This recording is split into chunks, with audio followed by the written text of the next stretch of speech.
El amanecer en Jalisco siempre tiene el mismo olor, una mezcla de tierra húmeda, leña vieja y esperanza. A mis 69 años sigo levantándome a las 5 en punto, como lo he hecho durante medio siglo. No necesito despertador.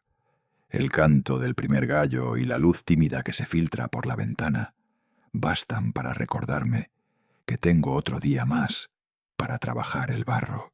Camino descalzo por el corredor de mi casa hasta el pequeño taller. Las tablas de madera crujen bajo mis pasos y el aire frío de la mañana me golpea en la cara.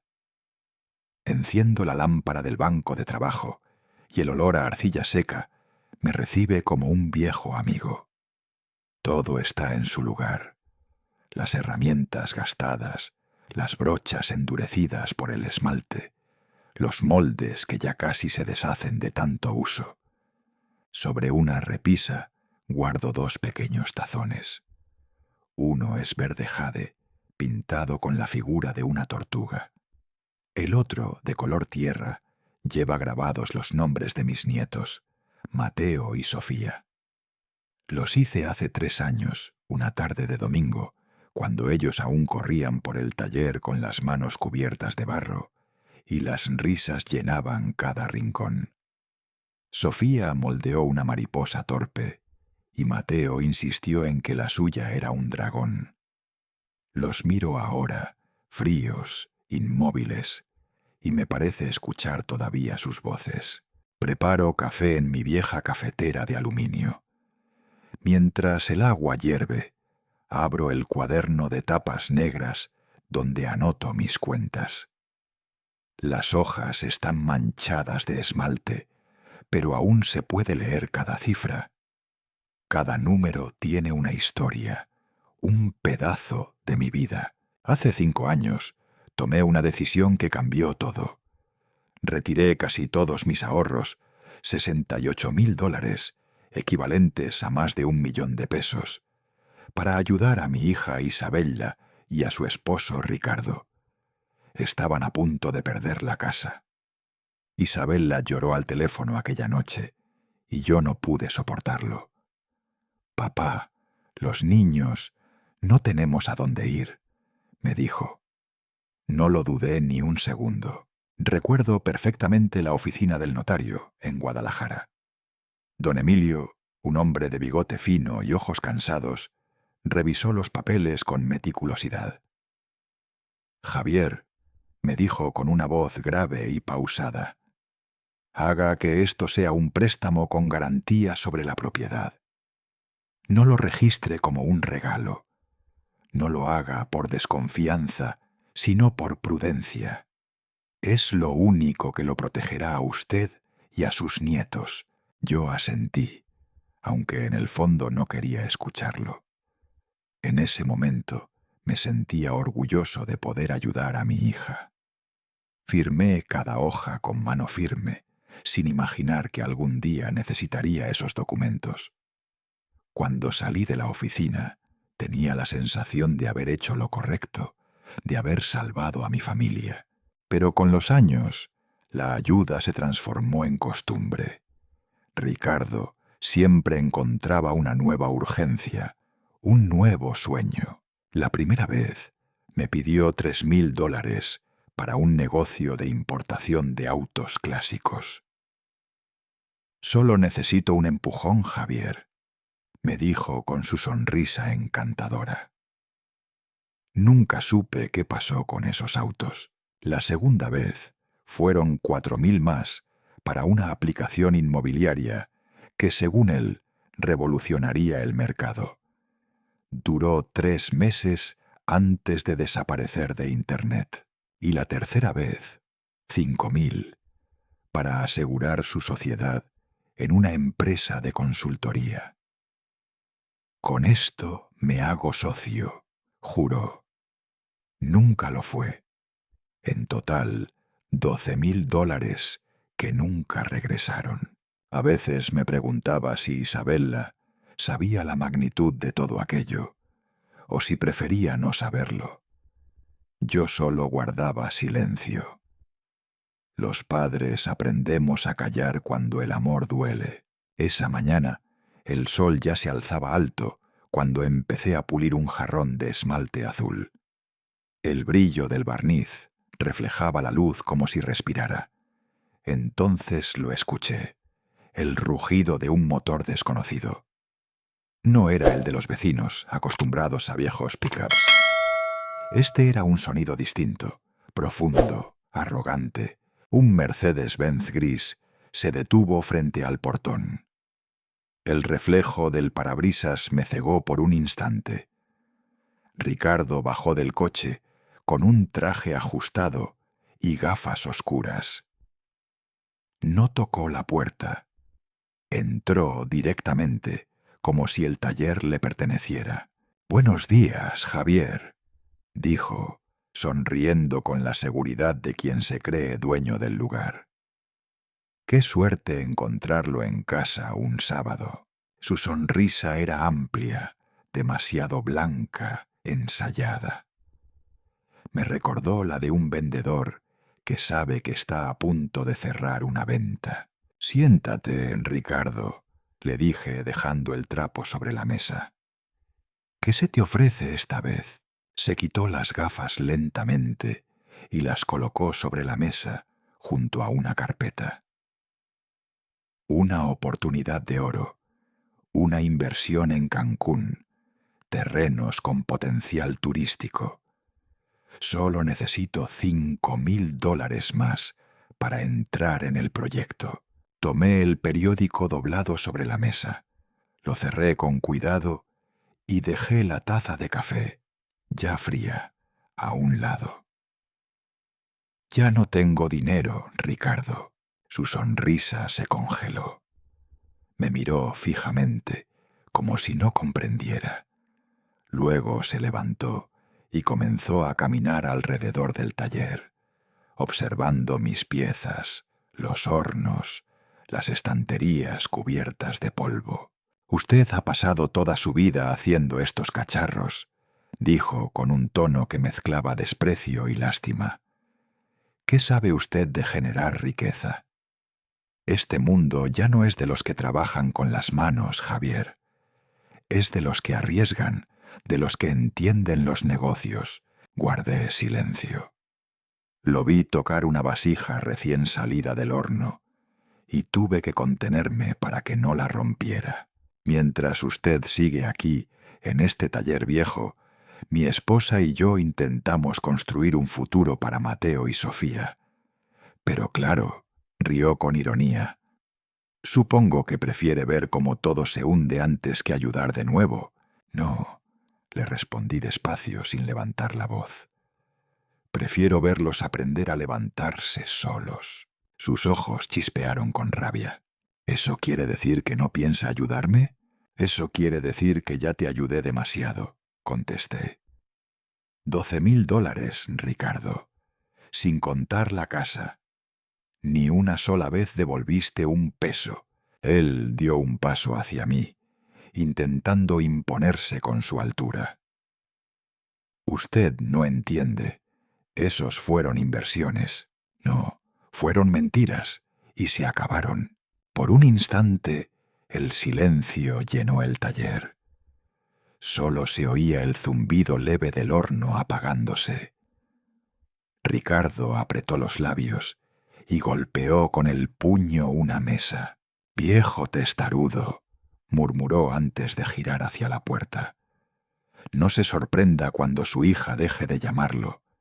Está eligiendo el dinero por encima de su familia». No respondí. Lo observé marcharse. Abrió la puerta de golpe y el sonido del motor volvió a romper la quietud. La puerta del taller se cerró con un golpe seco, haciendo vibrar las ventanas. Me quedé quieto, mirando las partículas de polvo que flotaban en la luz. Por un momento, todo el taller parecía suspendido, inmóvil, como si hasta el tiempo contuviera la respiración. Tomé los 2 tazones pequeños, los de mis nietos. Pasé el dedo sobre los nombres grabados en el barro y me di cuenta de que aunque el mundo de Ricardo girara alrededor del dinero, el mío aún giraba alrededor de ellos. Me senté, serví otro café y esperé a que se enfriara, sin beberlo. Sabía que algo había cambiado para siempre, y aunque aún no lo sabía con certeza, aquella mañana, entre el polvo de arcilla y el silencio del taller, empezó una guerra que no se libraría con palabras, sino con decisiones. Una guerra entre lo que se compra y lo que no tiene precio. 2 horas después de que Ricardo se marchara del taller, el teléfono comenzó a vibrar sobre la mesa de trabajo. La pantalla mostraba un nombre que conocía de memoria: Isabela. Mi corazón dio un pequeño salto, como si todavía quisiera creer que aquella llamada era una disculpa. Contesté con voz suave, intentando sonar tranquilo. «Hola, hija». No hubo saludo de vuelta, solo un silencio corto y tenso antes de escuchar su tono helado. «Papá», Ricardo me contó lo que pasó. «¿Es verdad que lo rechazaste? ¿De verdad elegiste el dinero por encima de tu familia?» Me quedé quieto, mirando el vapor del café que subía lentamente de la taza. «Isabela», respondí despacio, «no es cuestión de dinero, es cuestión de sentido. No puedo seguir financiando proyectos que solo existen en palabras». Ella soltó un suspiro audible, cargado de impaciencia. «Siempre igual, siempre hablando de principios y valores. Lo único que haces es juzgarnos». Intenté mantener la calma. «Yo no los juzgo, hija. Solo intento cuidar lo poco que tengo». Hubo otro silencio. Pude imaginar su expresión. Cejas fruncidas, la mirada dura que había heredado de su madre. Decidí cambiar de tema, buscando un puente. «Mira, no quiero discutir. Mañana es domingo. Pensaba invitar a Mateo y a Sofía al taller. Quiero enseñarles cómo se trabaja el esmalte, cómo el fuego transforma el barro en algo hermoso». Su respuesta fue una cuchilla. «¿Quieres estar con ellos? Entonces tendrás que pagar». Creí no haber escuchado bien. «¿Pagar? ¿De qué hablas?» $2,000, dijo, con la naturalidad de quien anuncia el precio de un mueble. «¿Qué?», pregunté, casi sin voz. «Es el tiempo de nosotros», añadió. «Nuestras rutinas, nuestras actividades. Si quieres interrumpirlas para ver a los niños, tendrás que compensarlo». Ricardo lo ha pensado bien. Lo considera una especie de tarifa de consulta familiar. Me quedé mudo. Sentí el golpe seco de aquellas palabras en el pecho, más fuerte que cualquier ofensa. Había escuchado muchas cosas en mi vida, pero nunca imaginé oír a mi hija ponerle precio al amor de sus hijos. No dije nada. Ella tampoco. Solo el zumbido del silencio, como el de un horno que se apaga lentamente. Luego, sin despedirse, cortó la llamada. El pitido del teléfono me devolvió a la realidad. Dejé el aparato sobre la mesa y me quedé sentado un buen rato, mirando el suelo del taller cubierto de polvo de arcilla. No sé cuánto tiempo pasó. En algún momento, el café se enfrió del todo, y comprendí que algo se había roto para siempre. El domingo, el sol caía a plomo sobre las calles de Zapopan. El asfalto ardía y el aire olía a gasolina y a bugambilias. Conduje mi vieja camioneta hasta el barrio donde vivían Isabela y Ricardo. Las casas eran grandes, con portones eléctricos y jardines cuidados por jardineros uniformados. Cada casa parecía una fortaleza. Estacioné en la calle, sin meterme en su entrada. No quería parecer invasor. Solo necesitaba verlos, aunque fuera de lejos. El jardín estaba lleno de luz. Mateo, de 10 años, intentaba patear una pelota vieja, desinflada. Sofía, de 7, ataba con paciencia el hilo de un papalote roto. Los dos parecían felices, ajenos a todo lo que los adultos destruíamos con nuestras decisiones. Bajé del coche y caminé despacio hacia la reja. No llegué a tocar el timbre. Ricardo apareció como si me hubiera estado vigilando. «Javier», dijo sujetando el portón con una mano. «No es buen momento. Los niños tienen clases particulares dentro de poco. Solo quiero saludarlos», respondí. «Un minuto, nada más». «No insista», replicó, con ese tono autoritario que siempre usaba para esconder su nerviosismo. «No quiero que los confunda». En ese momento, Mateo me vio. «¡Abuelo!», gritó soltando la pelota. Sofía giró la cabeza y en cuanto me reconoció, corrió hacia mí, pequeña y decidida. Se metió entre las piernas de Ricardo y logró escapar antes de que él pudiera detenerla. Me arrodillé justo a tiempo para recibirla entre mis brazos. «¡Abuelito!», dijo abrazándome con fuerza. «Te extrañamos mucho». Mateo intentó seguirla, pero Ricardo lo sujetó del hombro. «Papá, por favor», gritó el niño. «Solo quiero saludarlo». «A casa, Mateo», ordenó Ricardo apretando la mandíbula. El niño se giró hacia mí, con lágrimas contenidas. «¿Hicimos algo mal?», preguntó apenas en un hilo de voz. Sofía se aferró más fuerte a mi cuello. Su cabello olía a jabón de flores. Yo no podía hablar. Tenía un nudo en la garganta que me quemaba. Ricardo avanzó un paso, furioso. «Basta, no me obligue a hacer una escena aquí». Me puse de pie despacio, con Sofía todavía abrazada a mí.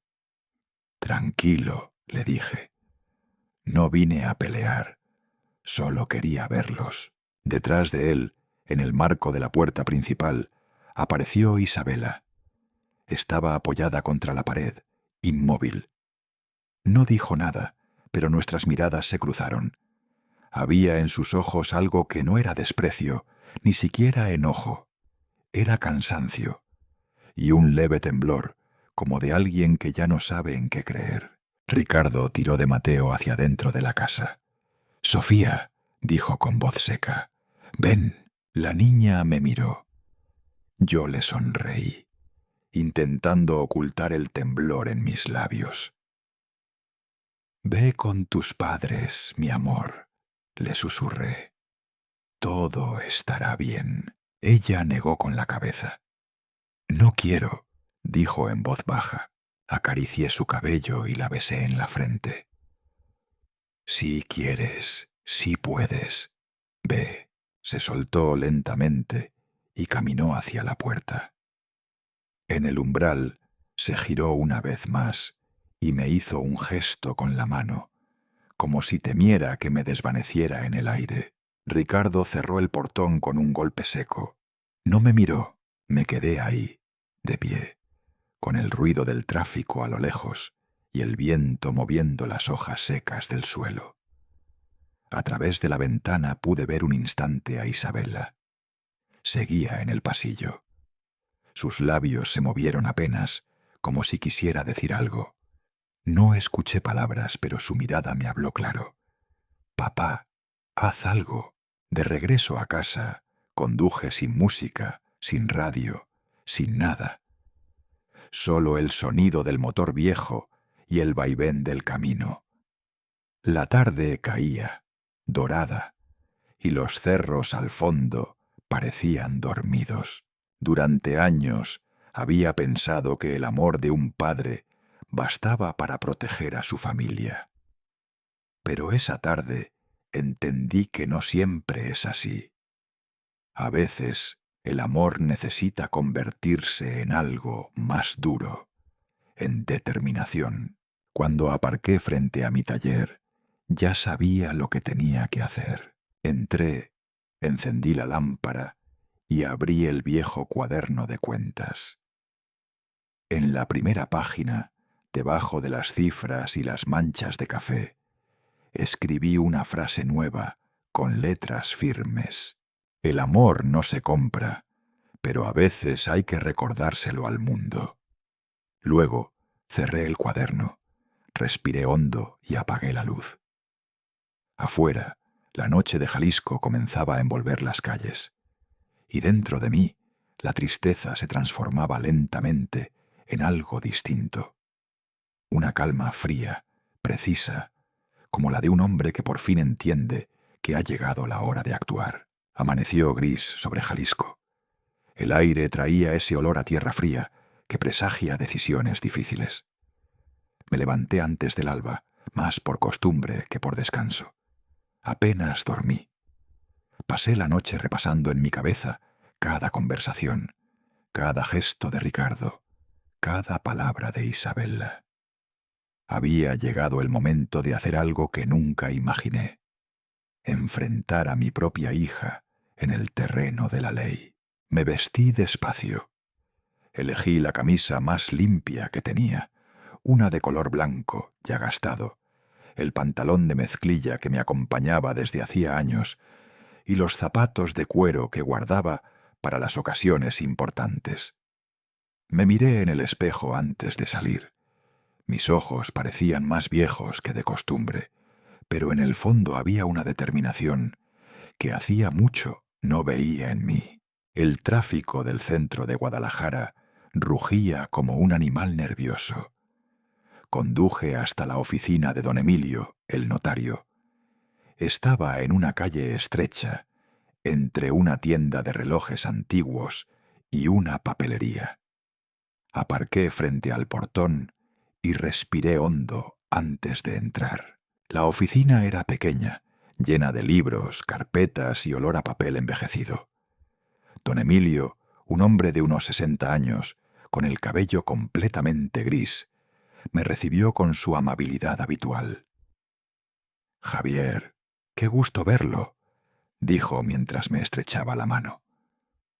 «Aunque me temo que no viene por buenas noticias», sonreí débilmente. «No, don Emilio. Vengo a poner fin a algo que debí haber detenido hace tiempo». Nos sentamos frente a su escritorio. Saqué del maletín una carpeta gruesa, llena de documentos. Aquí están todas las transferencias, los comprobantes bancarios y la escritura con garantía hipotecaria que firmaron Isabella y Ricardo. El notario ajustó sus gafas y empezó a revisar hoja por hoja. El sonido del papel al pasar llenaba la habitación. Después de un rato, levantó la vista. «Todo está en orden, Javier. Legalmente usted tiene el derecho de recuperar la propiedad». Asentí sin decir palabra. «¿Desea que enviemos la notificación por correo certificado?», preguntó él. «Es lo habitual». Negué lentamente con la cabeza. «No, quiero entregarla yo mismo». Don Emilio arqueó una ceja. «¿Estás seguro? Podría ser incómodo». «Precisamente por eso», respondí. «Quiero que me miren a los ojos. Quiero que entiendan que ya no soy el viejo que ellos creen que pueden manejar». El notario me observó en silencio unos segundos. Luego sonrió con cierta tristeza. «Tiene valor, Javier. Pero recuerde, el valor y el dolor suelen viajar juntos». Firmé los papeles finales, guardé el sobre blanco en el bolsillo interior de mi chaqueta y salí. El camino hacia la casa de Isabella me pareció más largo que nunca. Cada semáforo, cada esquina, traía un recuerdo. El primer día que los ayudé a mudarse allí. La risa de Mateo corriendo por el jardín. El olor a pan dulce que Isabella solía hornear cuando todo todavía era familia. Cuando por fin llegué al vecindario, estacioné la camioneta unos metros antes de la entrada. No quise invadir el mismo espacio donde días atrás me habían cerrado la puerta en la cara. El sobre pesaba más de lo que debía. O quizás era mi conciencia lo que pesaba. Caminé hasta la puerta y toqué el timbre. Tardaron un momento en abrir. Finalmente, Isabella apareció, impecable como siempre. Su cabello recogido, una blusa blanca elegante, un leve toque de maquillaje. Su sonrisa no era de afecto. Era la sonrisa de alguien que se cree en control. «Papá», dijo cruzándose de brazos. «Ricardo me contó que quería hablar. ¿Has venido a disculparte?» Detrás de ella, Ricardo se acercó, con su habitual aire de suficiencia. «¡Qué sorpresa, Javier!», dijo. «Pensé que ya habías entendido cómo funcionan las cosas en el mundo real». No respondí.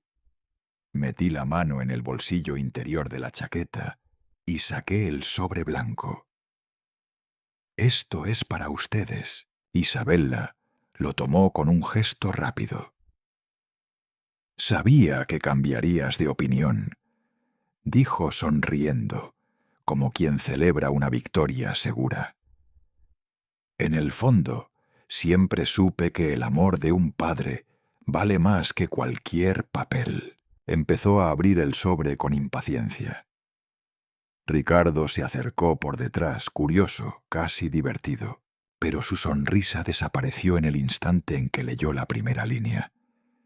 Isabella palideció.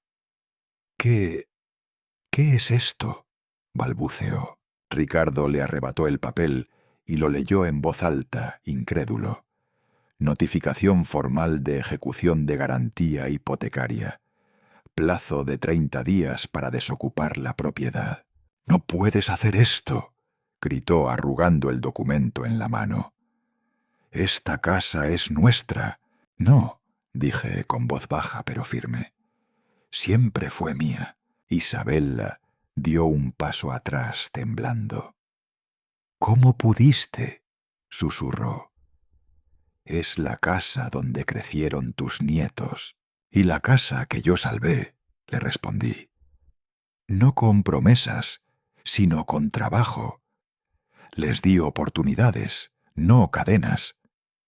Pero ustedes las convirtieron en eso». Ricardo me señaló con el dedo, la voz llena de furia. «Eres un egoísta, un anciano amargado que no soporta vernos prosperar». Lo miré a los ojos. Prosperar no es lo mismo que aprovecharse. Él se acercó un paso más. Su respiración olía a café y orgullo. «Si crees que vas a quitarnos la casa, estás loco». «No estoy quitando nada», dije despacio. «Solo estoy reclamando lo que es mío». Durante unos segundos nadie habló. El viento agitaba las cortinas del ventanal y el sonido de un columpio al fondo rompía el silencio. Sofía apareció detrás del vidrio, observándonos sin entender del todo, con un osito de peluche en la mano. Isabella la vio y se volvió nerviosa. «Métete, mi amor», le dijo con voz temblorosa. La niña obedeció, y en ese gesto simple, algo en Isabella pareció quebrarse. Su voz bajó. «Papá, esto no arreglará nada». «No busco arreglar nada», le contesté. «Solo detener el daño». Guardé silencio un momento. Luego añadí: «Todavía hay tiempo para cambiar, hija. Pero no puedo hacerlo por ti». Ricardo soltó una carcajada amarga. «Ah, claro, ahora vienes con sermones». Di un paso hacia atrás, manteniendo la mirada firme. «No son sermones, muchacho. Son advertencias. La vida siempre cobra lo que se le debe». Me di media vuelta y caminé hacia la camioneta. Mientras abría la puerta, escuché detrás de mí el sonido del papel cayendo al suelo y la voz de Ricardo, rota por la ira. «Esto no se va a quedar así, Javier. Nos vas a oír de nuevo». No respondí. Arranqué el motor y me alejé despacio, viendo por el retrovisor cómo Isabella se quedaba inmóvil frente a la puerta, con el sobre blanco a sus pies. Esa noche, en casa, me serví un vaso de agua y me senté junto a la mesa del taller. El silencio era denso, casi sólido. Encendí una lámpara y observé las manos que habían moldeado barro toda una vida. Pensé en los días en que esas mismas manos habían sostenido a Isabella cuando era niña, en los cumpleaños, en las risas, en los domingos de pan dulce y música de tríos. Ahora esas manos habían firmado la distancia definitiva. No sentí alivio, ni siquiera orgullo, solo una calma fría, inevitable. A veces el amor no se demuestra con abrazos ni palabras dulces. A veces el amor se defiende con documentos, con decisiones que duelen más que cualquier herida. Esa noche comprendí que el sobre que entregué no solo contenía un aviso legal, era también una declaración silenciosa, el final del abuso y el principio de mi dignidad. Y aunque sabía que vendría la tormenta, por primera vez en mucho tiempo, me sentí preparado para enfrentarla. 3 días después de haber entregado aquel sobre, el cartero tocó la puerta de mi casa. Me extendió un documento oficial dentro de otro sobre, más grueso y sellado, con el escudo del Tribunal del Distrito. El papel tenía un peso distinto al del resto del correo. Pesaba en el alma. Lo abrí lentamente, con las manos temblorosas. Era una demanda judicial. Ricardo y mi propia hija me estaban acusando de causar daño moral a la familia y de retener un bien que había sido un regalo. En pocas palabras, querían declararme mentiroso ante la ley. Me quedé sentado en la mesa del taller, leyendo una y otra vez las frases frías del documento. No podía creer que las palabras «daño familiar» vinieran de ellos, cuando lo único que yo había intentado toda mi vida era protegerlos. Por un instante pensé en romper aquel papel, pero no lo hice. Me quedé quieto, mirando las letras como si fueran brasas. Esa misma tarde llamé a don Emilio. Su voz al teléfono sonó grave, pero serena. «Tráigame la notificación mañana mismo, Javier. No se preocupe, vamos a prepararnos bien». A la mañana siguiente llegué a su oficina. Había llovido por la noche y el aire olía a humedad. Don Emilio me esperaba con una taza de café recién hecho. Sabía que algo así podía pasar, dijo mientras revisaba el expediente. Cuando las personas se sienten acorraladas, atacan. Es una forma de negar la realidad. No entiendo cómo pueden decir que el dinero fue un regalo, le respondí incrédulo. Hay firmas, testigos, recibos. Todo está en orden. Don Emilio me miró con paciencia. Lo sé, Javier, pero en un juicio los papeles hablan menos que las emociones. Ricardo intentará usar lo sentimental y su hija, bueno, probablemente también. Suspiré apoyando los codos sobre la mesa. ¿Y qué debo hacer? Decir la verdad sin enojarse, respondió él. Cuando el juez le haga preguntas, limite sus respuestas a lo esencial.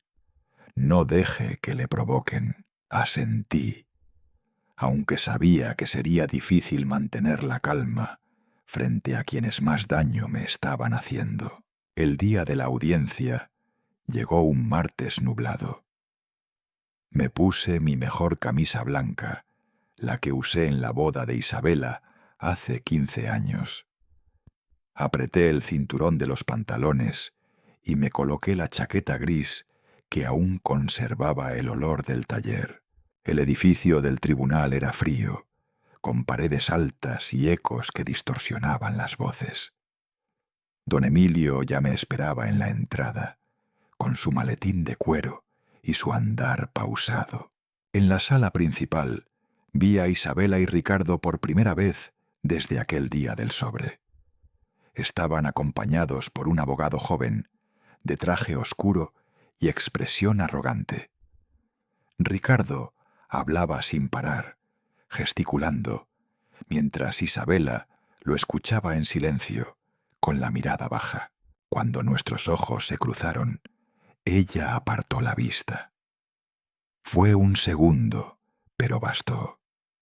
En ese segundo comprendí que ya no era la misma hija que solía acompañarme al taller cuando era niña. La audiencia comenzó puntual. El juez, un hombre de cabello blanco y voz profunda, pidió silencio. «Vamos a escuchar las posiciones de ambas partes», dijo. Don Emilio se puso de pie. Su tono era calmo, respetuoso, pero cada palabra llevaba el peso de la verdad. «Su señoría», empezó, «represento al señor Javier Cruz. Mi cliente firmó hace 5 años un contrato de préstamo con garantía hipotecaria con los demandantes Isabella y Ricardo Torres. Dicho préstamo fue registrado ante notario, con documentación legal y bancaria que prueba la transferencia de fondos. No se trató de una donación, sino de una operación formal. El juez asintió y pidió ver los documentos. Don Emilio los entregó uno por uno, perfectamente ordenados. El abogado de Ricardo se levantó. «Su señoría», dijo con una sonrisa calculada, «no negamos que el dinero fue entregado, pero este fue un acto de amor familiar. No se puede reducir a un contrato comercial. Fue un regalo de un padre generoso, ahora convertido en arma por rencor». Sus palabras resonaron en la sala. Acto de amor familiar. ¡Qué ironía! Yo apreté los puños bajo la mesa. El abogado continuó.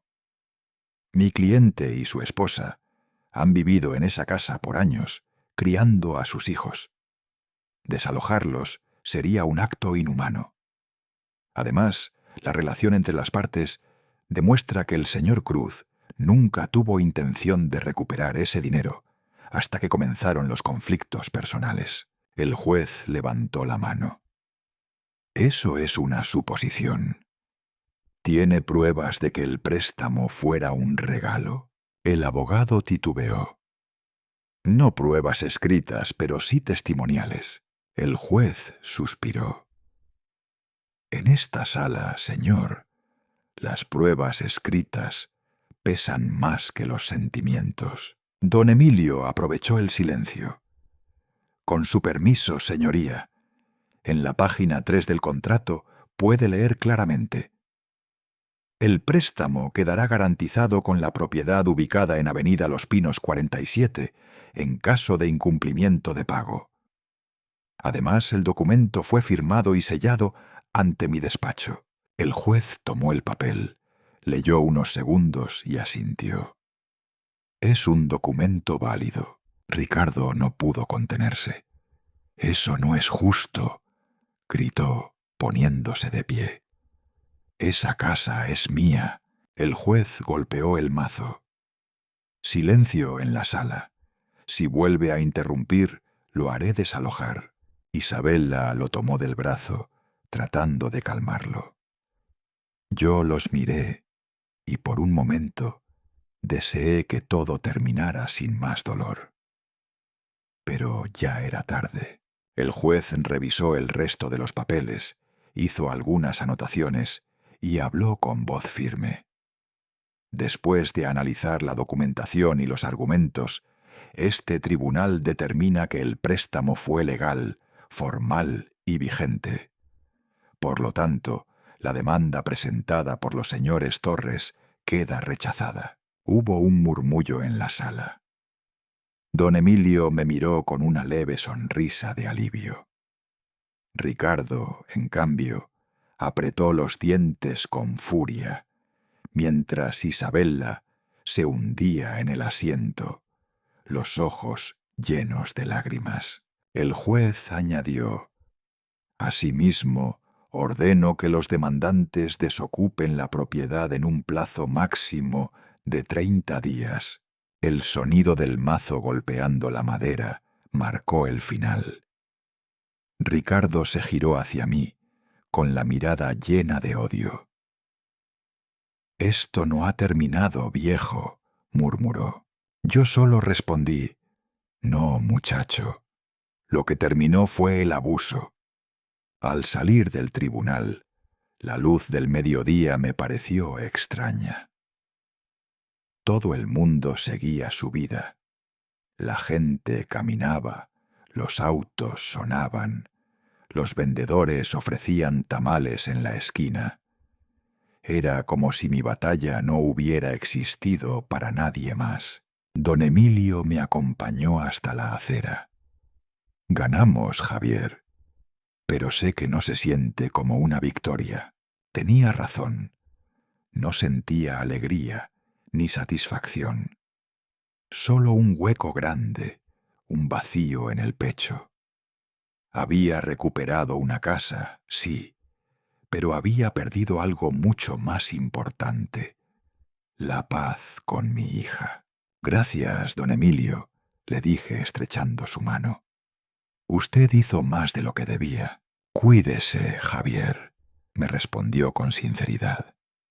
«Hay guerras que no se ganan en los tribunales, sino en el corazón». Lo vi alejarse y me quedé un momento mirando el horizonte. Luego saqué mi teléfono del bolsillo.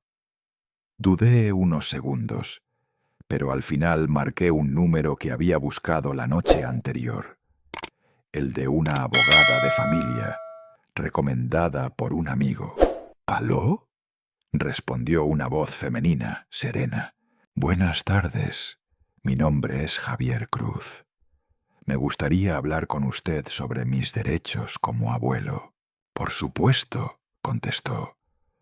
«Mi nombre es Margaret Stone. Dígame, ¿cuándo puede venir a mi oficina?» «Mañana», dije sin pensarlo. Colgué el teléfono y me quedé mirando el cielo. Las nubes se movían despacio, y entre ellas un rayo de sol se filtraba como una promesa tenue. Había ganado una batalla legal, pero la verdadera lucha apenas comenzaba, la de recuperar el vínculo con mis nietos, con la sangre que me daba sentido. Y aunque sabía que sería una guerra más difícil, ya no sentía miedo. Porque cuando un hombre lo ha perdido casi todo, lo único que le queda es la determinación de luchar por lo que ama. Los días posteriores al juicio fueron un extraño silencio. En mi casa todo seguía igual. Las tazas en el estante, el olor a barro y a café. Pero dentro de mí algo se había detenido. Había ganado la propiedad, sí, pero no la paz. Cada vez que cerraba los ojos, veía los rostros de mis nietos, preguntándome por qué no los visitaba. Una mañana, el timbre volvió a sonar. En la puerta, el mismo cartero de siempre me entregó otro sobresellado con el escudo del tribunal. Por un segundo, sentí el peso de la historia repitiéndose. Lo abrí con cuidado. Era otra citación. Esta vez, un nuevo proceso legal, pero no sobre la casa, sino sobre mi supuesta interferencia emocional con la familia de Isabella. Una forma elegante de decir que me acusaban de causarles daño moral. Me senté en la mesa, los codos apoyados sobre la madera, el sobre extendido frente a mí. Las palabras eran distintas, pero el veneno era el mismo. Ricardo no se conformaba con perder. Quería verme rendido. Llamé a don Emilio esa misma tarde. Su voz, al otro lado del teléfono, sonaba cansada, pero firme. No se preocupe, Javier. Esta será la última, pero debemos hacerlo todo bien. A la mañana siguiente volví a su oficina. El viejo despacho olía a tinta y a madera encerada. El notario me recibió con una expresión seria. Esta vez no es solo una cuestión de documentos, me dijo. Es una guerra de orgullo. Me mostró las copias de la nueva demanda. Ricardo y su abogado alegan que el dinero que usted les dio fue un regalo, que el documento firmado fue un simple trámite simbólico. Intentarán convencer al juez de que usted actuó por resentimiento y que su intención nunca fue económica. ¿Y qué puedo hacer?, pregunté. Nada más que decir la verdad, respondió don Emilio. Pero deberá hacerlo sin enojo. Si el juez lo percibe dolido, lo interpretará como venganza. Debe mostrarse tranquilo, seguro, sin rencor. Asentí, aunque sabía que lo que me pedía era casi imposible. El día de la audiencia amaneció nublado. Me puse la misma camisa blanca del juicio anterior, planchada con paciencia la noche anterior. Mi chaqueta vieja olía a arcilla seca. Mientras me abrochaba los botones, pensé que jamás imaginé tener que vestirme para defenderme de mi propia sangre. Cuando llegué al tribunal, Isabella y Ricardo ya estaban allí. Los vi desde el vestíbulo, sentados junto a su abogado. Ricardo hablaba sin parar, nervioso, moviendo las manos. Isabella permanecía callada, mirando hacia el suelo. Por un momento quise creer que había un poco de vergüenza en sus ojos, pero enseguida apartó la vista. Don Emilio se acercó y me puso una mano en el hombro. Tranquilo, Javier. Hoy terminamos con esto. La sala estaba casi vacía. Solo el juez, los abogados y nosotros tres. El aire era denso, cargado de tensión.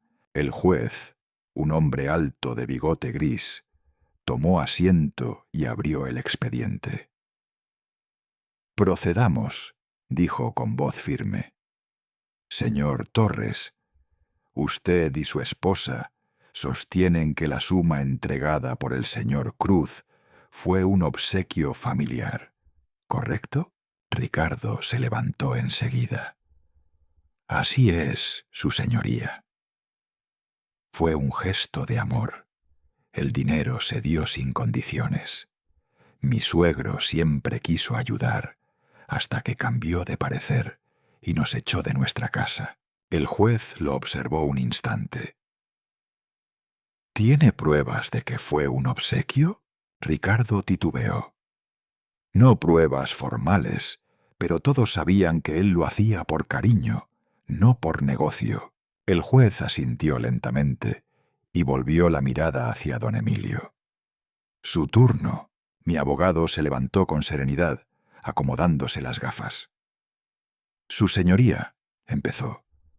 Lo que mi cliente hizo fue lo que haría cualquier padre responsable. Prestar ayuda sin perder la razón. Aquí tengo el contrato firmado, sellado y notariado por mi despacho. Un documento con validez legal, en el que se establece claramente que el préstamo se garantiza con la propiedad que ahora reclaman.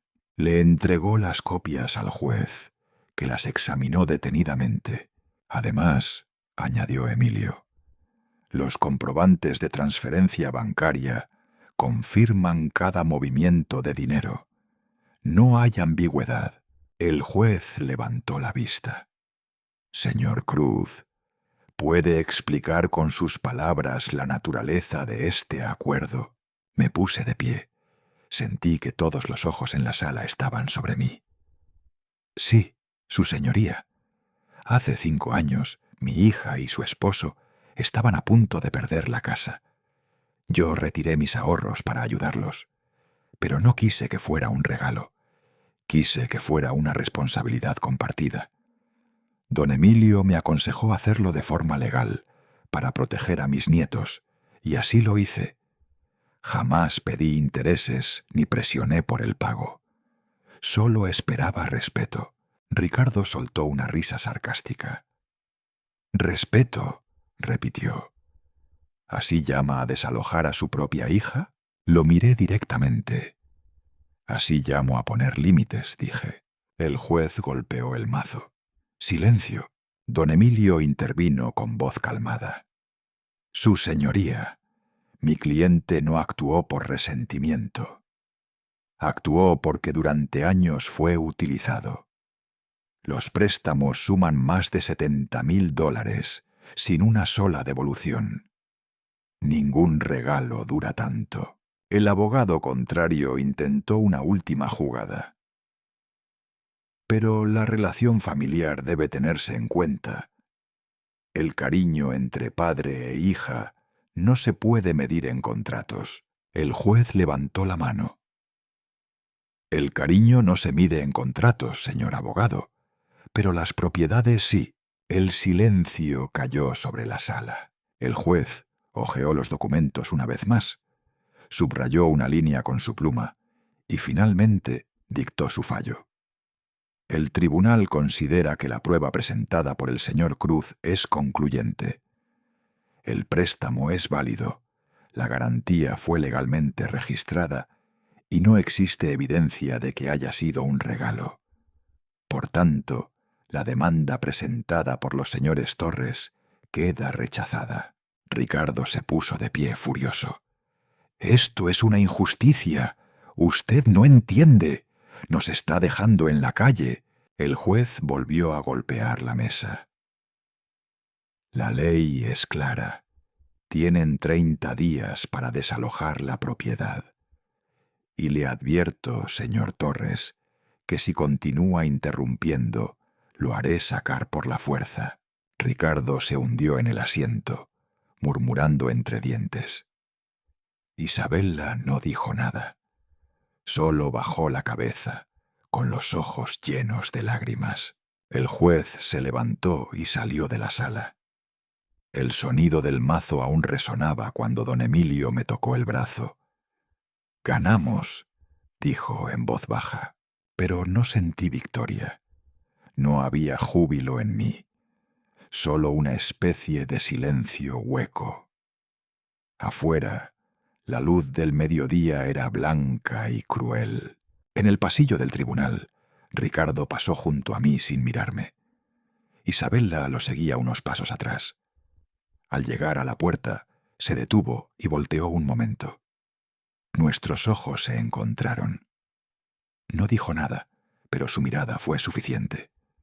Era una mezcla de tristeza y orgullo herido, una súplica muda que decía más que cualquier palabra. «Papá, detente». Pero ya no podía detenerme. Esa noche, en casa, me senté frente a la mesa del taller, con los papeles del juicio aún abiertos. Toqué las firmas con los dedos, recordando cada sacrificio, cada hora de trabajo que había invertido para salvar esa casa. Y ahora, ese mismo esfuerzo me había separado de los que más amaba. Encendí el horno de cerámica, más por necesidad de oír algo que por trabajar. El fuego rugió y el calor llenó el espacio. Me quedé mirando las llamas, hipnotizado, recordando los días en que Mateo y Sofía jugaban allí, con las manos cubiertas de barro. Gané, pensé, pero el eco dentro de mí respondió: «Perdiste lo que más querías». Entonces lo entendí. Aquello no era el final. Era apenas una pausa. Apagué el horno, guardé los documentos en una carpeta y tomé el teléfono. Busqué un número que don Emilio me había mencionado días atrás, el de una abogada especializada en derecho familiar. Cuando respondió, su voz sonó firme, profesional, pero con un tono cálido. «Buenas noches, Despacho de la licenciada Margaret Stone. ¿En qué puedo ayudarle? Tragué saliva antes de hablar. Mi nombre es Javier Cruz. Acabo de ganar un juicio, pero perdí a mi familia. Necesito saber cómo puedo recuperar a mis nietos. Del otro lado del teléfono hubo un silencio breve, comprensivo. Entiendo, señor Cruz, dijo finalmente. Mañana mismo puede venir a mi oficina. Hablaremos de sus derechos como abuelo. Colgué y apoyé la frente sobre la mesa. Afuera, el viento golpeaba las ventanas. Dentro del taller, el fuego del horno se extinguía poco a poco, dejando solo brasas. Sabía que lo que venía sería más duro que cualquier batalla legal. Pero esta vez no lucharía por casas ni por dinero.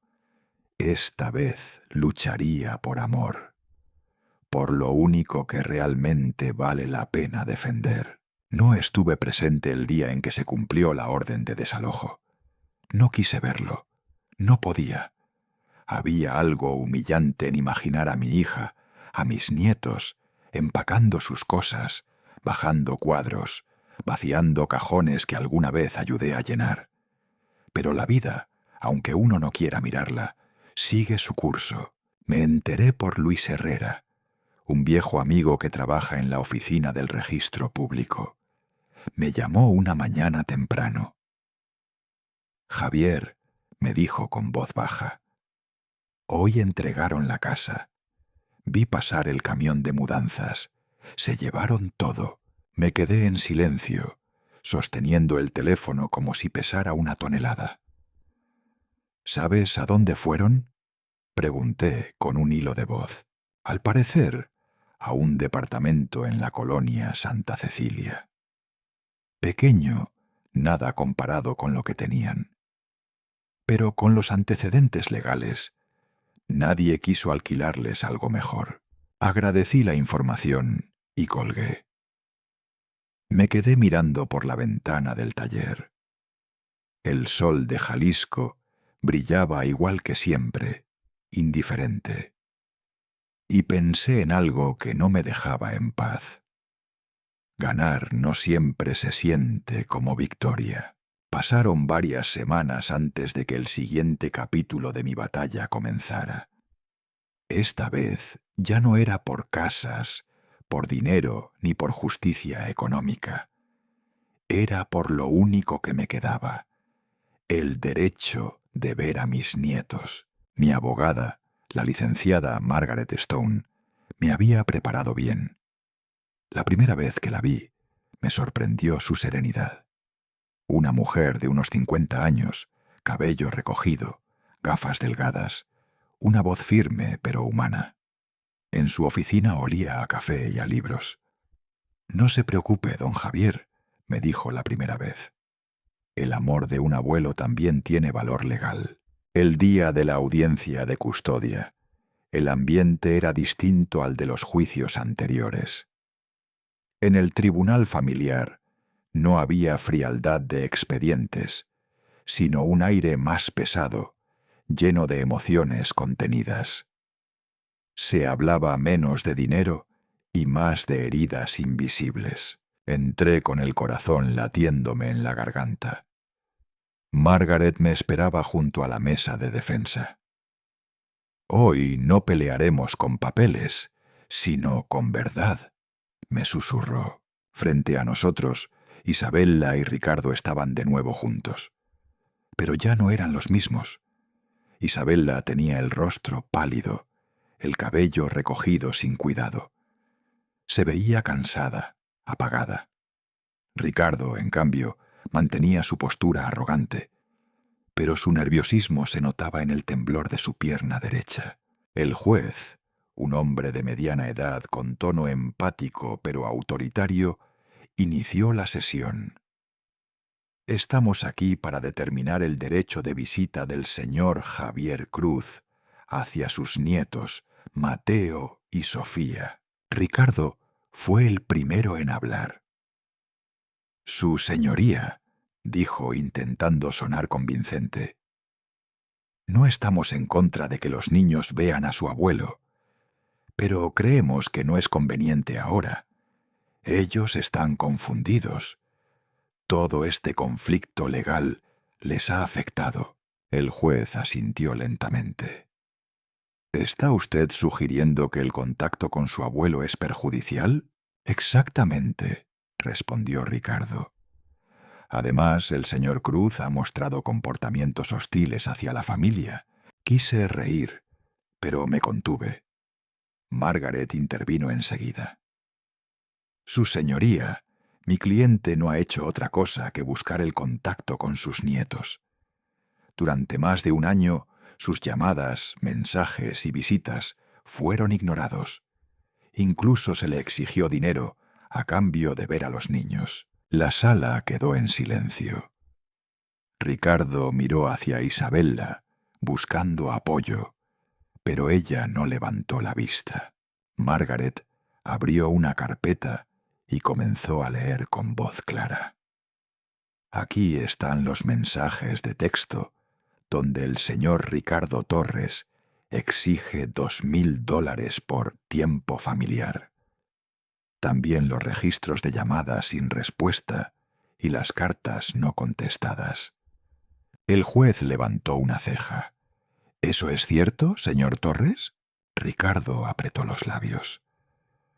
Fue un malentendido, balbuceó. No recuerdo esas palabras exactas. Margaret cerró la carpeta y miró al juez.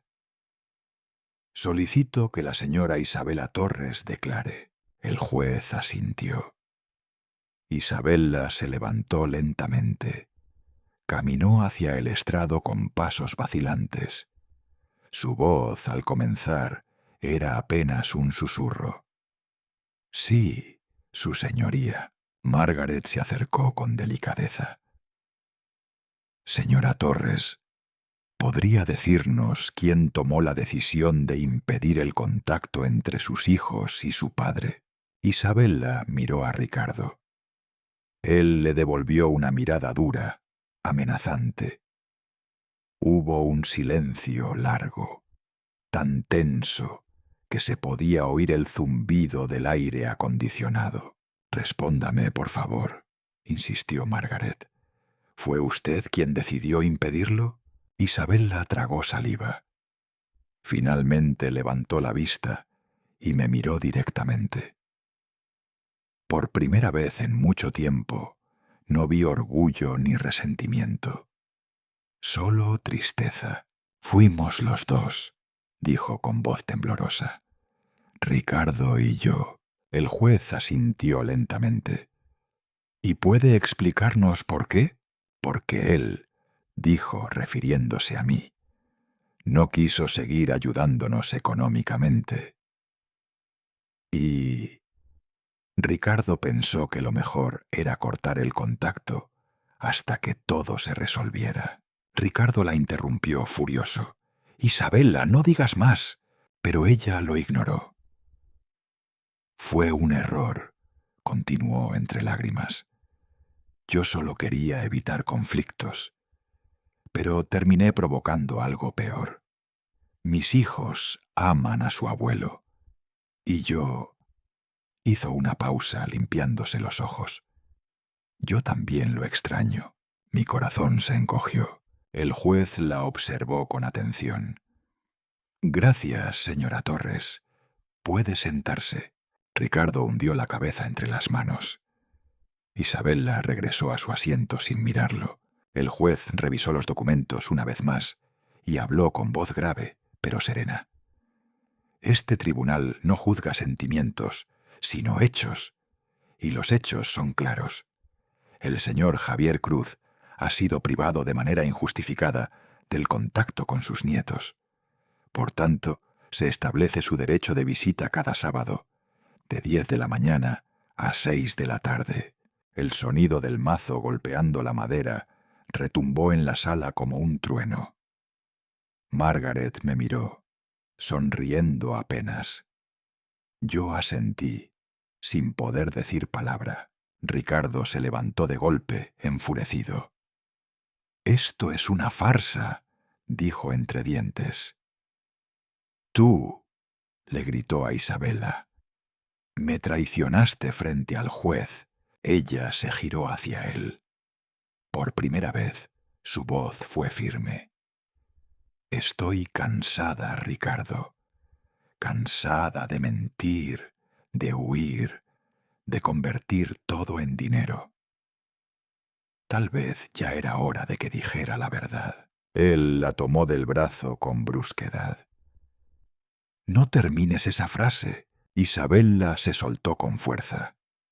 «No tienes poder sobre mí, Ricardo. No más». El juez golpeó el mazo de nuevo. «Basta. Si continúan con esta actitud, suspenderé la sesión». Ricardo guardó silencio. Isabela respiraba agitadamente, pero se mantenía erguida. Yo solo podía mirarla con una mezcla de orgullo y tristeza. Esa no era la hija que había criado. O quizá sí lo era, solo que el miedo la había mantenido oculta todo este tiempo. Cuando el juez se levantó, la audiencia terminó. La sala comenzó a vaciarse lentamente. Ricardo salió primero, sin despedirse, con pasos pesados.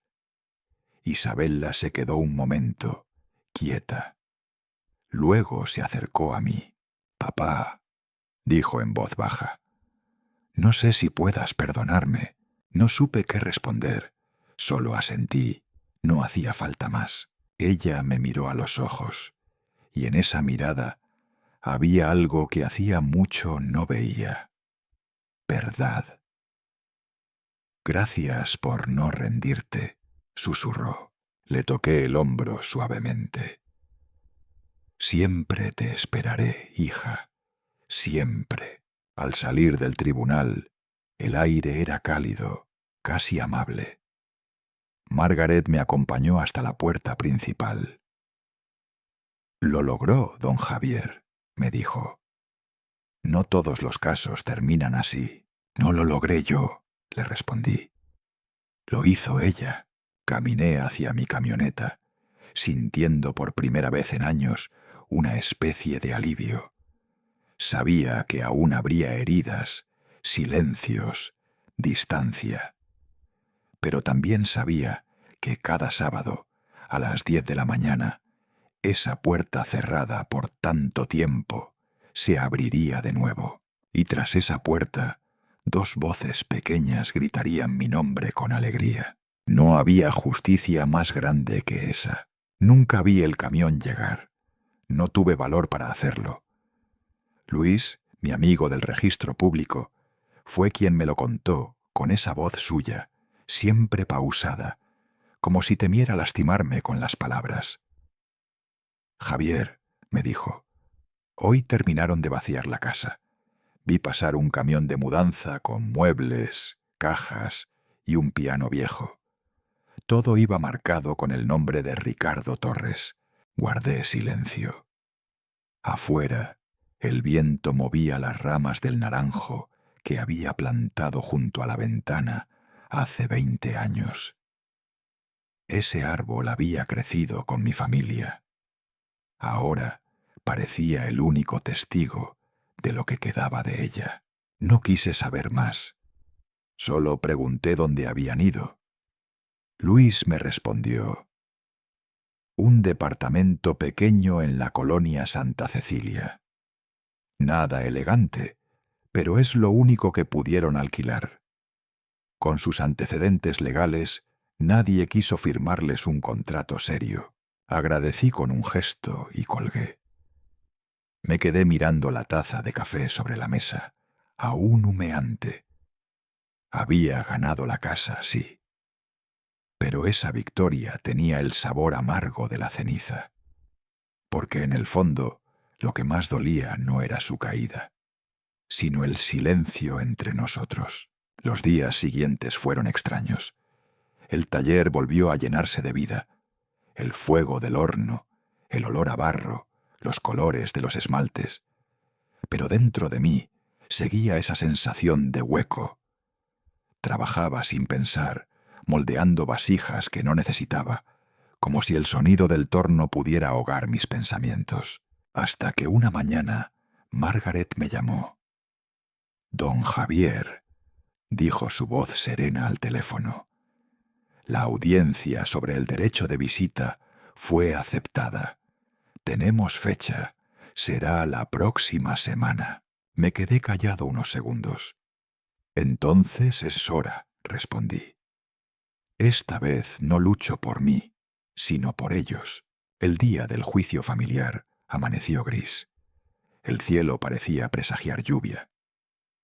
Me levanté temprano, preparé café y me senté un rato frente a las piezas, secándose sobre la mesa del taller. No pensé en los documentos, ni en los jueces, ni en los argumentos. Solo pensé en las risas de Mateo y Sofía, corriendo entre los montones de barro. Margaret me recogió en su coche. En el trayecto no hablamos mucho.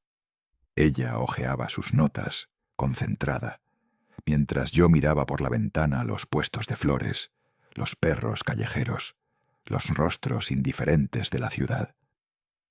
Todo seguía igual, pero dentro de mí algo se movía, una mezcla de miedo y esperanza. Al llegar al tribunal familiar, el ambiente era distinto al de las audiencias de propiedad. Había menos abogados y más emociones. Gente llorando en los pasillos, madres con carpetas abrazadas al pecho, abuelos esperando en silencio. En esas caras cansadas vi reflejada mi propia historia. Entramos a la sala. Ricardo e Isabella ya estaban allí. Él vestía un traje oscuro, pero su elegancia se había marchitado. Su corbata mal anudada, las ojeras marcadas, la mirada ansiosa. Isabella, en cambio, parecía frágil, más delgada, casi transparente. No llevaba maquillaje y sus manos temblaban ligeramente. El juez entró, serio pero con tono humano. «Comencemos», dijo ajustándose las gafas. «Este tribunal analizará la solicitud del señor Javier Cruz para restablecer su derecho de visita a sus nietos, Mateo y Sofía». Ricardo fue el primero en hablar. Su abogado se levantó, intentando sonar convincente. «Su señoría, no se trata de negar el amor entre abuelo y nietos, pero en este momento el contacto podría ser perjudicial. Los niños están confundidos. Han presenciado demasiados conflictos». Margaret lo interrumpió con voz firme. «Perjudicial ha sido mantenerlos lejos de su abuelo, no permitirles su cariño ni su historia familiar». El juez asintió. «Entiendo. Continúe, licenciada». Ella sacó un folder azul y comenzó a enumerar pruebas. Mensajes de texto ignorados, cartas sin respuesta y un documento con la exigencia de $2,000 a cambio de ver a los niños. El juez frunció el ceño. «¿Eso es cierto, señor Torres?» Ricardo respiró hondo, incómodo. «Fue una confusión», murmuró. «No, no lo fue», dijo Margaret. «Fue una condición puesta por él, y mi cliente la rechazó dignamente». El juez hizo una pausa y miró a Isabella. «Señora Torres, ¿quiere declarar?» Ella asintió, con un leve temblor en la voz. Se levantó y caminó hasta el estrado. Su paso era inseguro, su mirada baja. Me dolió verla así, tan distinta a la mujer altiva que una vez fue. Margaret se acercó con tono tranquilo, casi maternal. «Señora Torres, ¿puede decirle al tribunal quién decidió impedir que el señor Cruz viera a sus nietos?» Isabella se quedó en silencio. Miró sus manos, luego levantó la vista hacia Ricardo. Él le devolvió una mirada dura, amenazante. El juez insistió. «Debe responder, señora. Entonces, con un hilo de voz, dijo: «Fuimos los dos, Ricardo y yo». El juez asintió, esperando que siguiera. «¿Por qué lo hicieron?». Ella respiró hondo, y esta vez me miró directamente. En sus ojos ya no había odio, sino algo más profundo, vergüenza y cansancio. «Porque estábamos dolidos», dijo. «Ricardo decía que mi padre nos había traicionado, y yo lo creí. Quise proteger a mis hijos, pero lo único que hice fue alejarlos del único hombre que siempre los amó de verdad». Un silencio profundo cayó sobre la sala. Incluso Ricardo pareció quedarse sin palabras. Margaret asintió lentamente. «Gracias, señora Torres. No hay más preguntas». El juez revisó los documentos y habló con voz grave. «Después de escuchar los testimonios y analizar las pruebas, este tribunal considera que el señor Javier Cruz ha sido injustamente privado del contacto con sus nietos. En consecuencia, se restablece su derecho de visita todos los sábados, de 10 de la mañana a 6 de la tarde». Golpeó el mazo una sola vez. Ese sonido retumbó en mi pecho como un latido nuevo. Ricardo se levantó enfurecido. «Esto no puede ser», dijo apretando los puños. «Isabela, acabas de destruir todo por lo que hemos luchado». Ella lo miró sin miedo. «No destruí nada, Ricardo. Solo dejé de mentir. Estoy cansada de esconder la verdad». «Me traicionaste frente a un juez», gruñó él, sujetándola del brazo. Ella se soltó con fuerza. «Me traicioné a mí misma por demasiado tiempo. Ya no más». El juez pidió orden, pero ya nadie lo escuchaba. Yo los observaba, con el corazón dividido entre la tristeza y un extraño alivio.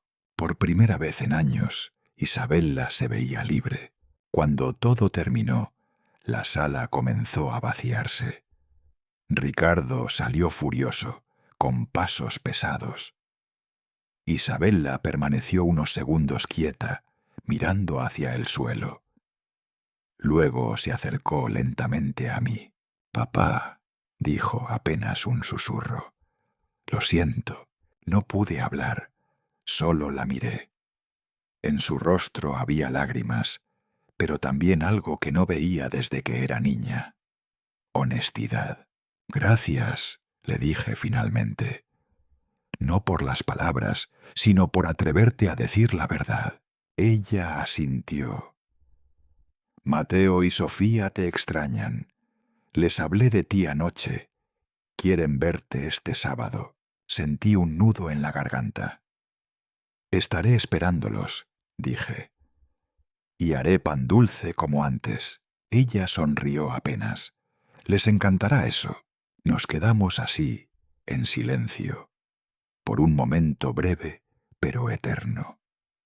Luego se dio la vuelta y salió, dejando tras de sí una sensación extraña de paz. Esa noche no dormí.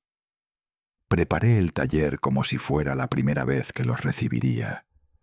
Limpé las herramientas, saqué las tazas pequeñas que habíamos hecho juntos y volví a pintar sus nombres. Mateo y Sofía. El sábado por la mañana, cuando escuché el sonido del coche afuera, mi corazón casi se detuvo. Salí corriendo al patio y allí estaban ellos, corriendo hacia mí. «Abuelo», gritaron los dos al mismo tiempo. Los abracé tan fuerte que casi se me escapó el aire. Mateo olía a jabón barato, Sofía a flores de lavandería. No importaba, estaban conmigo. Isabella los miraba desde la puerta en silencio. Y en ese momento entendí que aunque el pasado había dejado cicatrices, la vida, de alguna forma, me estaba dando una segunda oportunidad, porque algunas puertas no se abren con llaves, se abren con perdón. No dormí bien esa noche. El sonido del horno apagándose en el taller se mezclaba con mis pensamientos, que no encontraban descanso. Al amanecer me vestí con la camisa más nueva que tenía, la que solo usaba en bodas, funerales o esas ocasiones donde uno sabe que algo importante está por cambiar. No era una cita de trabajo ni una celebración. Era una audiencia de esperanza. La oficina de Margaret Stone se encontraba en el centro de Guadalajara, dentro de un edificio moderno de vidrio que reflejaba el cielo como si quisiera esconder todo lo que había dentro. Al estacionar mi viejo coche frente a esas paredes relucientes, sentí que traía el polvo de otro mundo.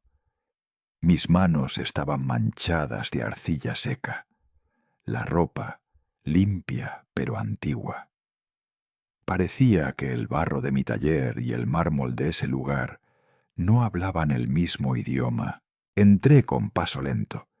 Una recepcionista joven, de sonrisa amable, me ofreció café y me pidió esperar unos minutos. El aire olía a eucalipto y papel nuevo. Mientras esperaba, observé las fotografías enmarcadas en la pared.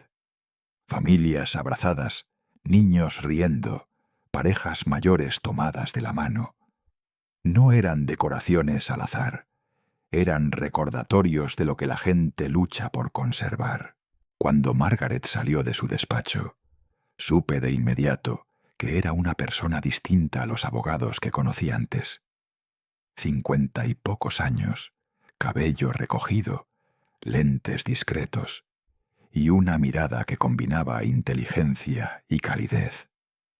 Me saludó con un apretón de manos firme, pero sin dureza. «Señor Cruz», dijo, «es un gusto conocerlo. Pase, por favor». Su oficina era amplia pero acogedora, llena de luz natural. En el alféizar había macetas de helechos y pequeñas suculentas. Me senté frente a su escritorio y por primera vez en mucho tiempo sentí que alguien estaba dispuesto a escucharme sin juzgarme. «Cuénteme desde el principio», pidió ella, tomando un bolígrafo y una hoja amarilla.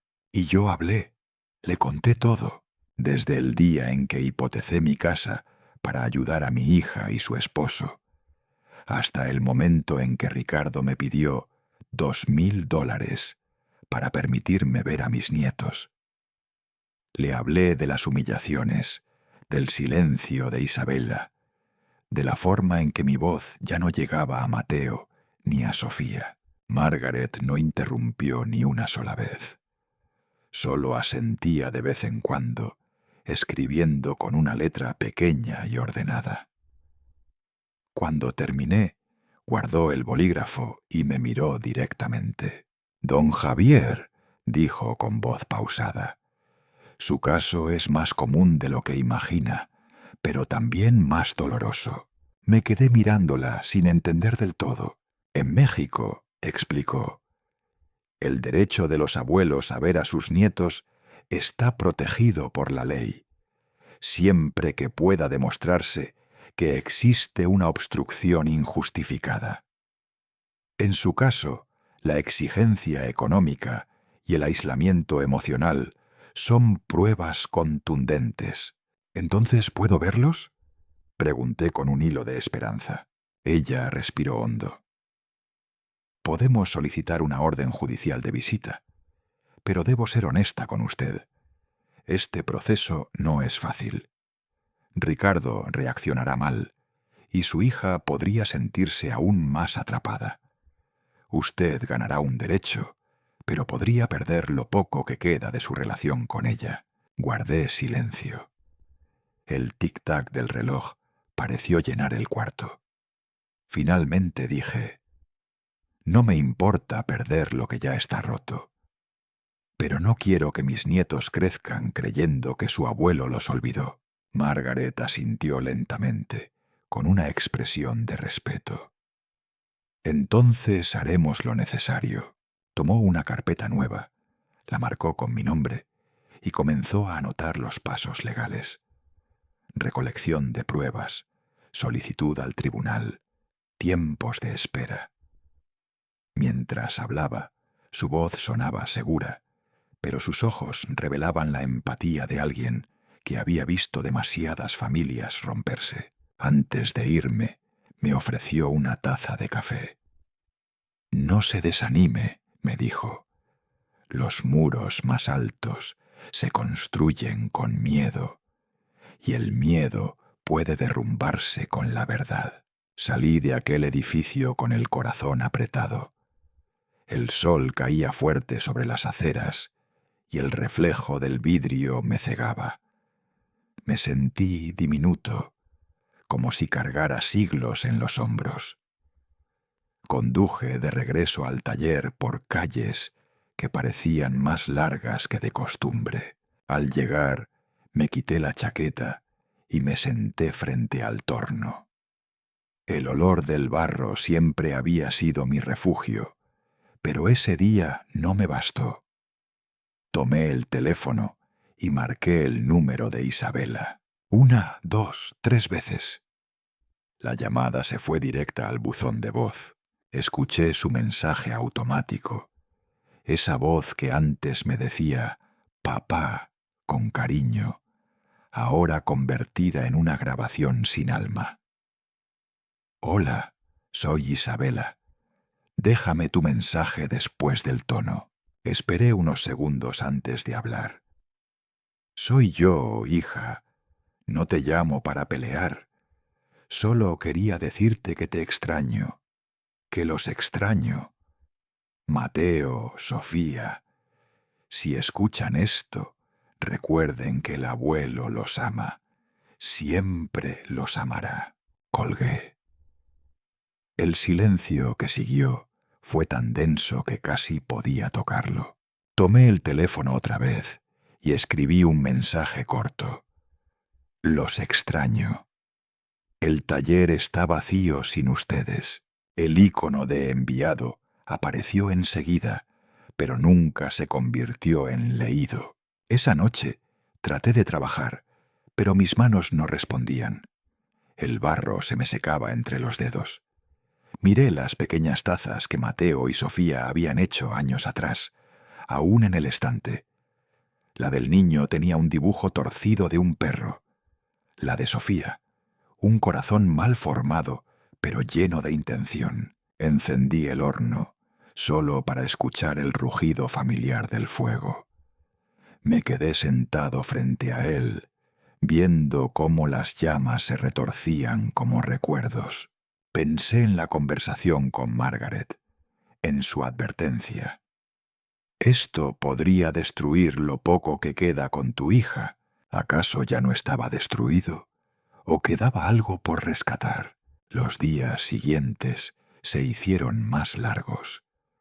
Cada intento de contacto fue un eco en el vacío. Ningún mensaje, ninguna llamada, ni una palabra de Isabela. Una tarde decidí ir hasta su nuevo edificio, en la colonia Santa Cecilia. No para confrontarla, sino solo para verla, aunque fuera de lejos. El lugar era modesto. Paredes húmedas, escaleras de cemento, el ruido de niños jugando en la calle. Me quedé dentro del coche, mirando la ventana del tercer piso. Vi sombras moverse, escuché risas. Eran ellos, mis nietos. Por un instante, el corazón me latió tan fuerte que creí que iban a escucharme desde arriba. Pero no bajé. No quise causarles problemas. Solo los observé un rato, con el pecho apretado, y luego me fui.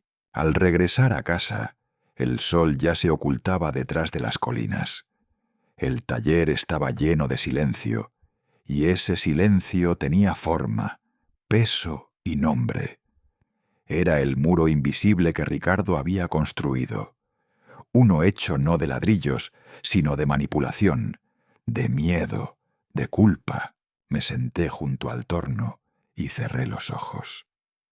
En mi mente escuché la voz de Mateo preguntando: «Abuelo, ¿cómo haces que el barro no se rompa?».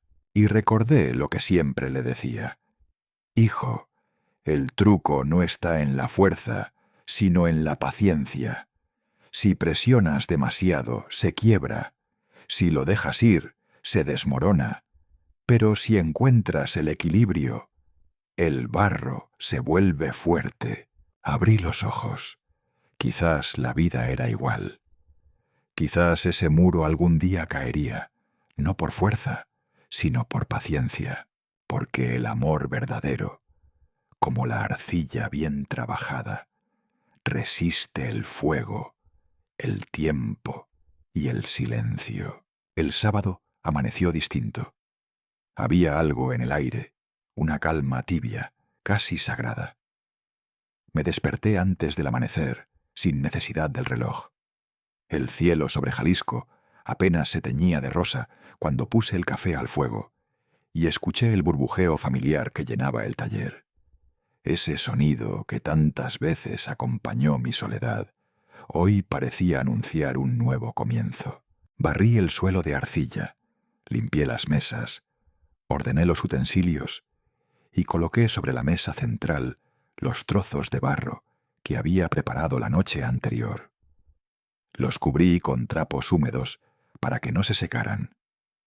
También preparé una mesa más baja, una para manos pequeñas, y sobre ella coloqué moldes, espátulas de madera y una caja con pinturas de colores. Era como si el taller, mi refugio, mi templo, mi soledad, se estuviera preparando para recibir vida otra vez. En un rincón, sobre una repisa, estaban las pequeñas tazas que Mateo y Sofía habían hecho hacía años. Las toqué suavemente, con miedo de romperlas, como si tocaran mi propio corazón. A las 9:30 salí en mi vieja camioneta rumbo a la colonia Santa Cecilia. El motor rugía con su ruido habitual, cansado pero fiel, como un perro viejo que todavía entiende las órdenes de su amo. Mientras conducía, mi mente repasaba cada detalle: la hora del regreso, la comida que había preparado, tacos de pollo, piña cortada y un frasco de agua de Jamaica, los cuentos que quería contarles. Cuando giré por la calle principal, vi a lo lejos las fachadas color pastel de los edificios, la ropa colgando en los balcones, los niños jugando con pelotas desinfladas. Era un barrio humilde, pero vivo, y allí estaban ellos. Mateo, con su mochila azul y una sonrisa que me desarmó por completo, y Sofía, sosteniendo un pequeño peluche que yo mismo le había regalado años atrás. Estaban parados junto al bordillo de la acera, esperándome. Al frenar, los vi levantar la mano para saludar. Isabella estaba en el balcón del segundo piso. Su rostro se veía más delgado, las ojeras marcadas, pero en su expresión había algo que no veía hace mucho: alivio. Levantó una mano y me saludó con un gesto pequeño, casi tímido. Mateo abrió la puerta de la camioneta y se subió de un salto. «¡Vamos, abuelo!», gritó. «No queremos llegar tarde al taller». Sofía me abrazó antes de subir. «Te extrañamos tanto, abuelo», susurró. No pude responderle. Solo la abracé más fuerte, conteniendo las lágrimas. Detrás de mí, Isabella observaba en silencio, y por un segundo nuestras miradas se cruzaron. Ella asintió apenas, sin palabras. Fue un gesto breve, pero decía todo. «Gracias, cuídalos». El camino de regreso se sintió más corto de lo habitual. Mateo no dejó de hablar, contándome historias de la escuela, de un maestro que los hacía cantar el himno de memoria, de un amigo nuevo llamado Luisito. Sofía, más callada, iba mirando por la ventana, pero de vez en cuando se inclinaba para tomar mi mano y sonreírme. Al llegar al taller, el olor a barro y fuego los envolvió de inmediato. «Huele igual que antes», exclamó Mateo. «Claro», le respondí. «Aquí las cosas cambian despacio, como el barro que espera su forma». Sofía se acercó a la mesa pequeña y tocó con cuidado una de las bolas de arcilla. «¿Podemos hacer tazas como las nuestras?», preguntó. «Podemos hacer lo que quieran», le dije. «Hoy este lugar es todo suyo». El taller se llenó de risas y desorden. Les enseñé cómo amasar el barro con las palmas, cómo golpearlo contra la mesa para sacar el aire, cómo dejar que el material hablara antes de moldearlo. Mateo intentó hacer una jarra, pero el cuello se le dobló y terminamos riendo. «Parece una botella chueca», gritó Sofía entre carcajadas. «Eso pasa cuando uno se apura», le dije. «El barro es como la vida. Si lo fuerzas, se rompe». Pasaron las horas sin que nos diéramos cuenta. Sofía logró hacer una pequeña figura de perro. Decía que era yo. Y Mateo, una taza que quiso pintar de rojo. Mientras trabajaban, yo los observaba. Cada gesto, cada palabra, me parecía un regalo. A la hora del almuerzo, saqué los tacos envueltos en papel aluminio. Los serví en platos de cerámica que yo mismo había hecho hacía años. El taller olía a maíz, a piña y a infancia recuperada. Comimos sentados en el suelo, riendo por tonterías. Mateo me preguntó si alguna vez fui a la guerra del barro. «No, hijo», le dije sonriendo, «pero libré batallas más duras, las del corazón». Sofía me miró con sus grandes ojos oscuros. «¿Y las ganaste?», pensé un momento. «Algunas sí, otras todavía las peleo». Ella asintió, como si entendiera algo que los adultos olvidamos con los años. Después del almuerzo, los llevé a caminar al patio. El sol caía sobre los ladrillos viejos y el viento hacía tintinear las campanas de cerámica colgadas del techo. Mateo corrió detrás de una mariposa, mientras Sofía colocaba piedritas sobre un viejo muro. «Abuelo», me dijo de pronto, «¿mamá va a venir la próxima vez?». La pregunta me tomó por sorpresa. «Quizás», respondí con calma. «Tal vez cuando las cosas se tranquilicen». «Yo quiero que venga», añadió ella mirando al suelo. «Quiero que todos estemos juntos otra vez». Sentí un nudo en la garganta. Me agaché y la abracé. «Yo también, Sofía, y te prometo que algún día lo lograremos». Por la tarde, mientras los preparaba para regresar, Mateo me entregó algo, una pequeña figura de barro, aún húmeda. Era torpe, desproporcionada, pero inconfundible. «Eres tú, abuelo», dijo.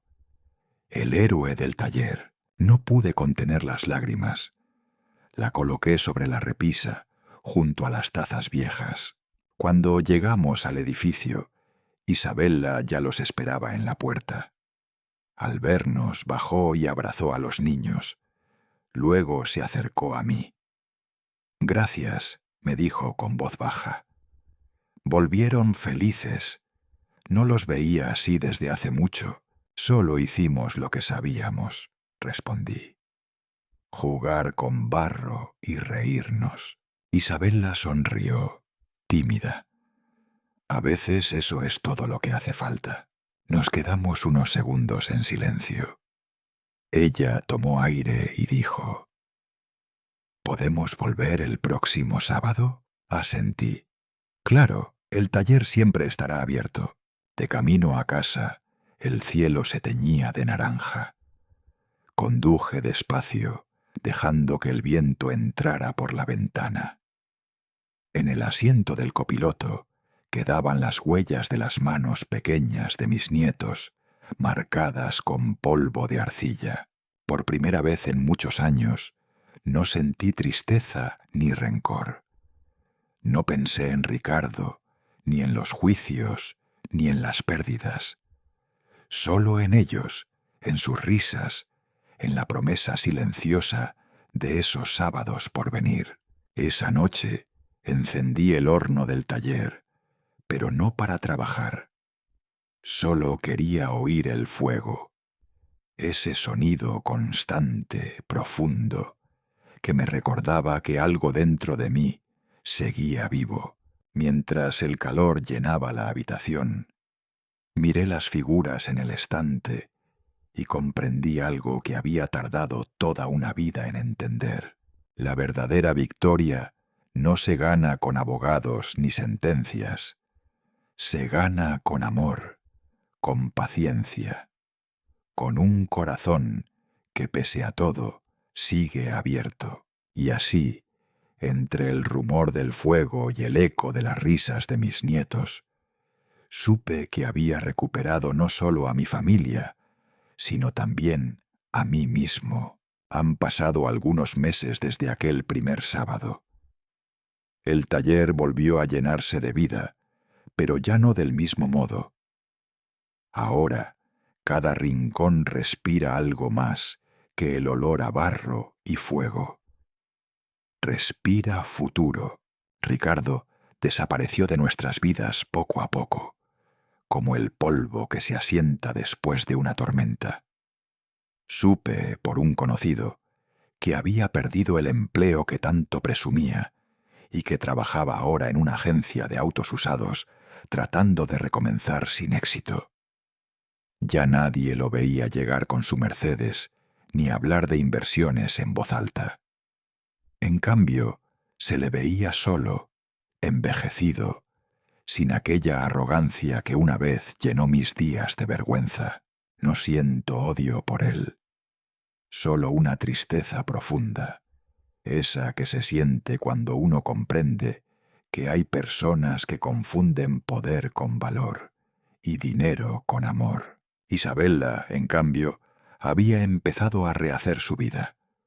Encontró trabajo en una tienda de cerámica artesanal en Tlaquepaque, y no puedo negar que algo dentro de mí se iluminó al saberlo.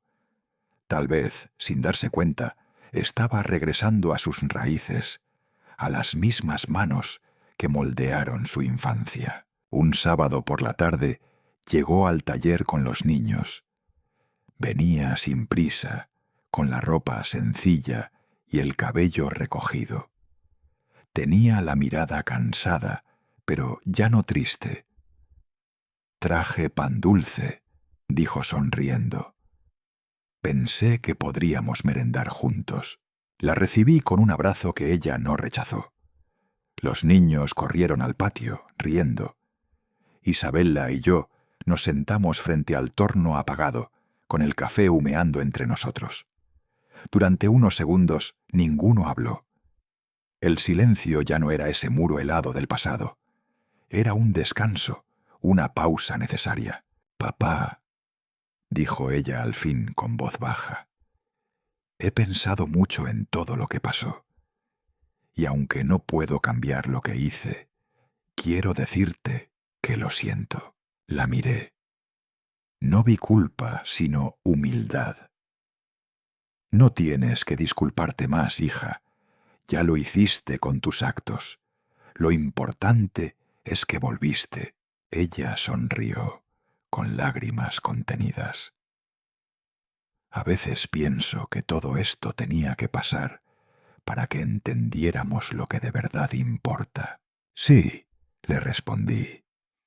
«Las cosas que valen la pena siempre se reconstruyen con las manos, igual que el barro». Mientras conversábamos, Mateo y Sofía entraron corriendo al taller. «Abuelo, mira», gritó Sofía, mostrando una pequeña figura de cerámica aún húmeda. «Dice que es un dragón», añadió Mateo riendo, «pero parece más un lagarto cansado». Todos reímos. Los niños colocaron sus piezas junto a las mías, sobre la mesa grande. Era un caos de formas y colores, pero en ese caos había una armonía perfecta. «¿Sabes, papá?», dijo Isabella, mientras observábamos el fuego encenderse en el horno. «Cuando trabajo con la arcilla en la tienda, pienso en ti, en cómo me enseñabas a no tener miedo de fallar, en cómo el barro siempre da segundas oportunidades. ¿Y tú, te das segundas oportunidades?», le pregunté con una sonrisa. Ella me miró y asintió. «Lo intento cada día». El sol comenzó a caer, pintando de naranja los muros del taller. El calor del horno llenaba el aire con ese aroma de tierra cocida que siempre me ha recordado a los días felices de mi juventud. Sofía se acercó con una mancha de barro en la mejilla. «Abuelo», me dijo, «¿vamos a hacer cerámica todos los sábados, siempre?». Me quedé mirándola. Su voz tenía la inocencia de quien aún cree en las promesas eternas. La tomé entre mis brazos y respondí despacio, dejando que las palabras salieran del alma. «Sí, mi amor, siempre. Este taller es tuyo y de Mateo, tanto como mío. Es nuestra casa, aunque no tenga paredes de lujo ni lámparas de cristal. Aquí todo se construye con cariño, y eso dura más que cualquier cosa». Ella sonrió, y en sus ojos vi el reflejo del fuego del horno. Era el mismo brillo que vi en los ojos de su madre cuando era niña. El mismo brillo que me hizo seguir adelante cuando todo parecía perdido. Cuando cayó la noche, Isabella se preparó para marcharse con los niños. Les ayudé a guardar sus figuras en cajas pequeñas de cartón, envueltas con papel periódico, para que no se rompieran. Mateo me abrazó antes de subir al coche. «Abuelo, cuando sea grande quiero tener un taller como el tuyo, pero más grande». «No importa el tamaño, hijo», le dije sonriendo. «Lo importante es que siempre tenga fuego adentro». Sofía, antes de subir, me miró y dijo en voz baja: «Gracias por no rendirte, abuelo». Me quedé quieto unos segundos, con la garganta apretada.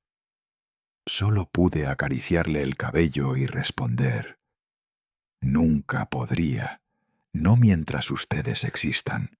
Cuando se fueron, me quedé en el umbral del taller, viendo cómo las luces traseras del coche se perdían por el camino. El viento nocturno traía olor a barro, a café frío, a vida. Regresé al interior y me senté frente al horno todavía encendido. Sobre la mesa quedaban las huellas de sus pequeñas manos, impresas en el polvo. Toqué una de las piezas que habían hecho esa tarde y la coloqué con cuidado dentro del horno. El fuego la abrazó lentamente y el color cambió, volviéndose más fuerte, más resistente. Pensé en todo lo que había pasado, en el dinero perdido, en las discusiones, en las noches de angustia, en los días en que creía haberlo perdido todo. Y sin embargo, allí estaba, con mi hija recuperando su fuerza, mis nietos riendo otra vez, y mi taller renacido. Tal vez la vida, como la cerámica, necesita romperse para encontrar su forma definitiva. El fuego no destruye, transforma. Me levanté y abrí la ventana.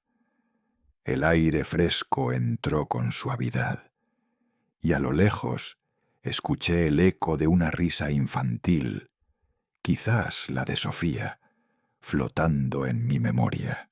Miré el cielo lleno de estrellas y susurré en voz baja: «He cumplido, Elena». Pensé en mi esposa, en su risa dulce, en la promesa que alguna vez le hice de mantener unida a la familia. No de la manera que esperábamos, pero lo hice. El horno siguió rugiendo, firme, como el corazón de la casa.